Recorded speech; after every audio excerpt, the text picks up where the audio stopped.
After a short but great stay in Scotland's capital city of Edinburgh, Ryan and I set off on our Scottish road trip around the country. From Edinburgh, we made our way north towards Inverness, west towards the Isle of Skye, back down to the coastal town of Oban, before heading back to Edinburgh to catch our flight to our next adventure. Join us as we drive around Scotland's countryside exploring various stops along the way. Make sure to like, subscribe, and turn on notifications if you're interested in joining us on future adventures. On the first day of our road trip, as we prepared to leave Edinburgh, we were lucky to witness a parade right outside our hostel along the Royal Mile. After picking up our rental car, we were off to explore the rest of Scotland. We were glad to be out of the city and onto some open highways so Ryan could acclimate to driving on the left side of the road. Our first stop was Stirling Castle, but we were a little delayed as we got stuck behind hundreds of bikers ahead of us on the road. Stirling Castle is one of the largest and most important castles in Scotland. Most of the major buildings are from the 15th and 16th centuries, but the first records of the castle date back from around 1110. It sits atop Castle Hill, which gives it a strong defensive position. We actually spent a good amount of time exploring the castle as we made our way through the grounds and different exhibits.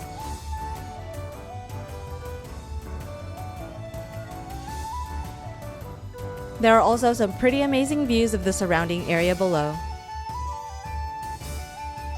We took a look around the palace vaults, which have some interactive exhibits, and various items from various time periods on display. The Stirling heads are 16th century carved oak medallions featuring images of kings, queens, nobles, and characters from the Bible or classical mythology, and are considered some of Scotland's great art treasures.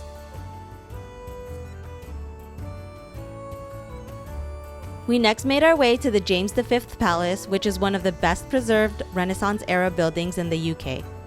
There are multiple rooms that have been reconstructed to look as they might have been in the 1540s. Costume staff occupy each room, giving information about the room and the time period. The Stirling tapestries are a set of 7 hand-woven tapestries that are based on the Hunt of the Unicorn series made in the 1500s. These new tapestries were part of a 14-year project in 2001 to restore the king's palaces to its 1540s style.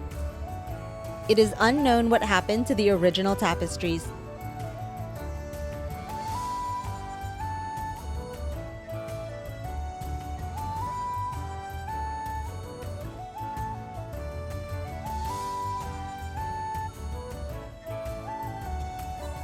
The Great Hall was used for feasts, dances, and pageants. Clearly, I was in dancing mode myself that day.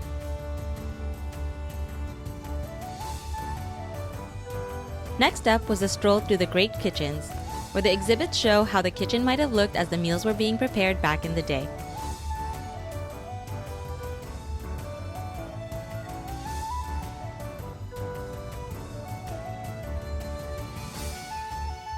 We continued exploring the grounds, making our way through the Queen Anne Gardens before heading out to get back on the road.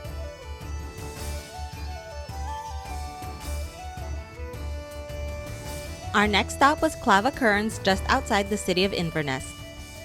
Clava Cairns is a prehistoric Bronze Age cemetery that has been exceptionally well preserved. It is free to visit and is open year-round. A cairn is a mound of stones built as a memorial or landmark.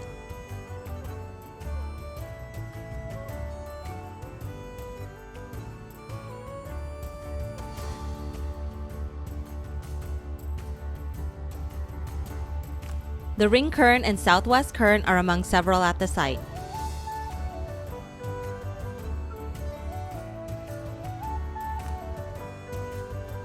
After our quick stop, we were back on the road to Inverness. Inverness sits on Scotland's northeast coast and is the capital of the Scottish Highlands. We strolled around the city for a bit, taking in some of the various sights.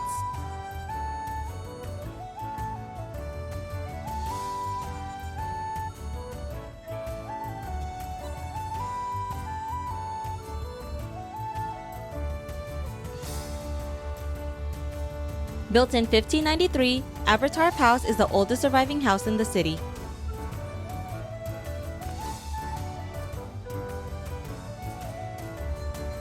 Inverness Castle sits prominently along the River Ness. The current structure was built in 1836, but the site has been used for a succession of castles since 1057.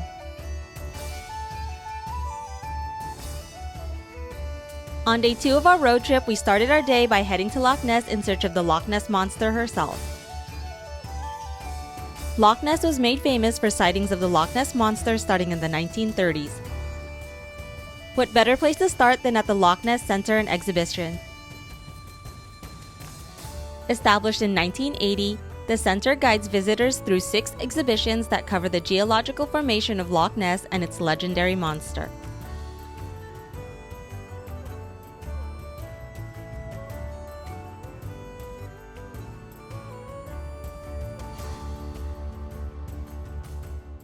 The supposed photographer, the surgeon Kenneth Wilson, was a stooge.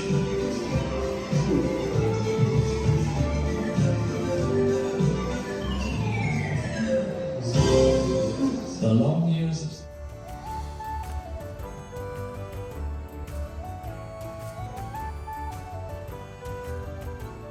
Look, we found Nessie!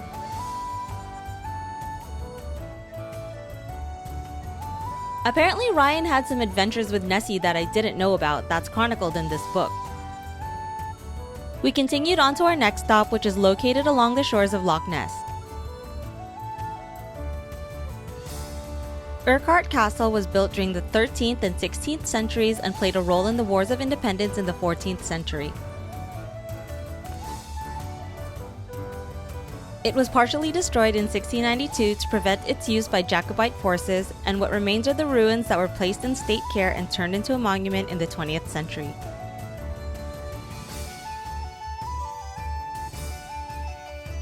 It was pretty cool walking around some unrestored ruins.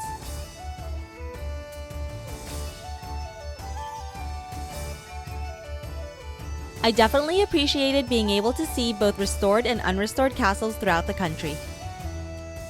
I even got to climb up one of the towers. Look, Ryan, I'm a princess!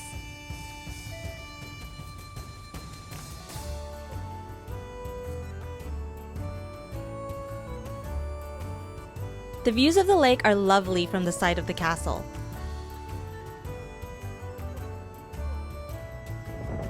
The winds were not quite as lovely.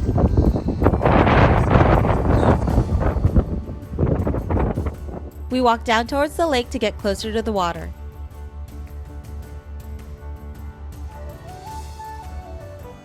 But there was no Nessie to be found.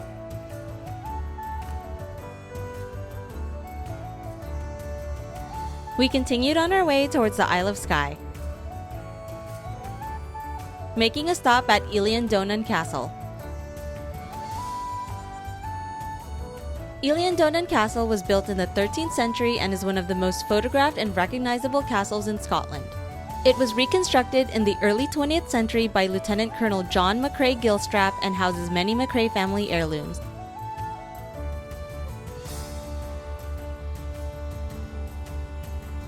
While we did go inside to explore the castle, photos and videos are not allowed inside, so we can only show you the exterior.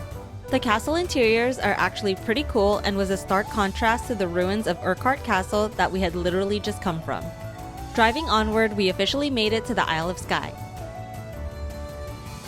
Our first stop being at the old Sligachan Bridge. Built in the early 19th century, it is said that if you dip your face in the water running under the bridge, you'll gain eternal beauty. I really wanted to do it, but I was already cold, so I chickened out. Who needs eternal beauty anyway? We continued on to Portree, where we would spend the night. Just some friendly neighborhood sheep as we walked from our Airbnb into town. Portree is the largest town in the Isle of Skye and makes a good base to explore the area from.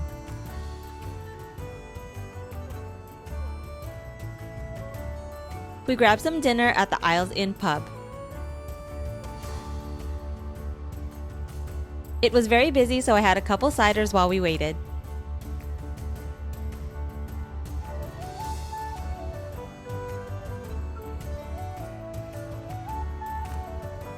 Day 3 had us driving around the Isle of Skye.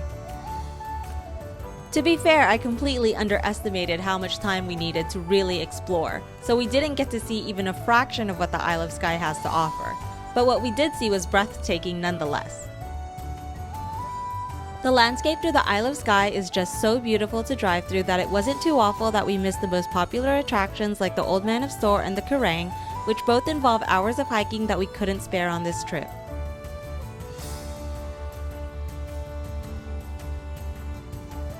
A quick and easy stop off the road is Kilt Rock.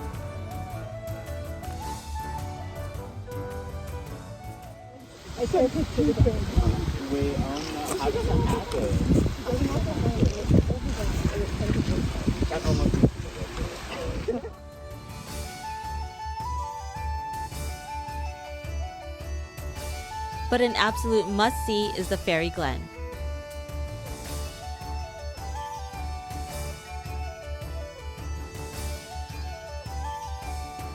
The Fairy Glen has a unique landscape of grassy hills created by a landslip, and some fanciful rocks that I and the other tourists walk circles in. Look at the lamb chasing its mom down the hillside.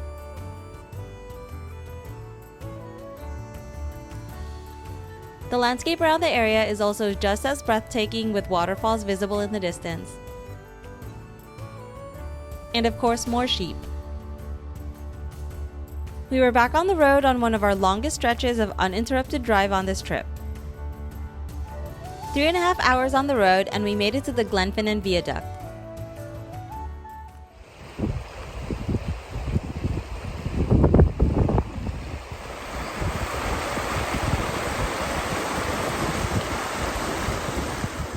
The Glenfinnan Viaduct is a railway line built in 1897, made famous by the Hogwarts Express in the Harry Potter movies.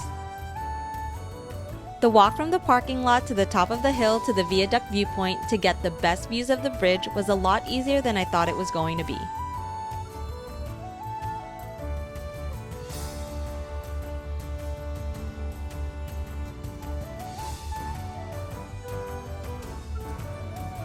There's the money shot!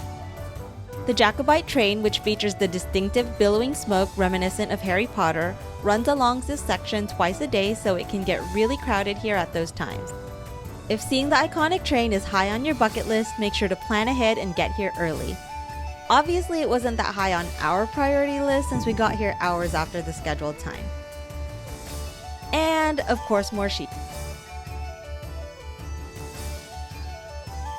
We made our way to the coastal city of Obon, where we would spend the night. We stayed at the Scott Boutique Hotel in Oban, which is a family-owned property located in the center of town.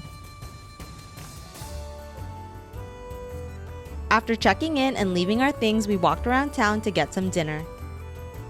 Obon is definitely a cute seaside town that I wish we had more time to explore. Ryan especially, since he wanted to check out the distillery when it was actually open.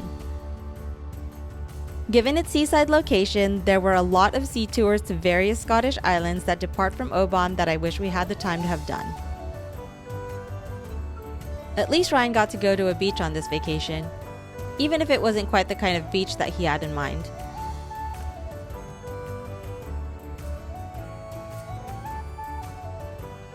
The next morning, we were back on the road to head back to Edinburgh Airport. This cow had other ideas. And he wasn't even a Highland coo, just a regular cow. And we got to see some more beautiful scenery along the way.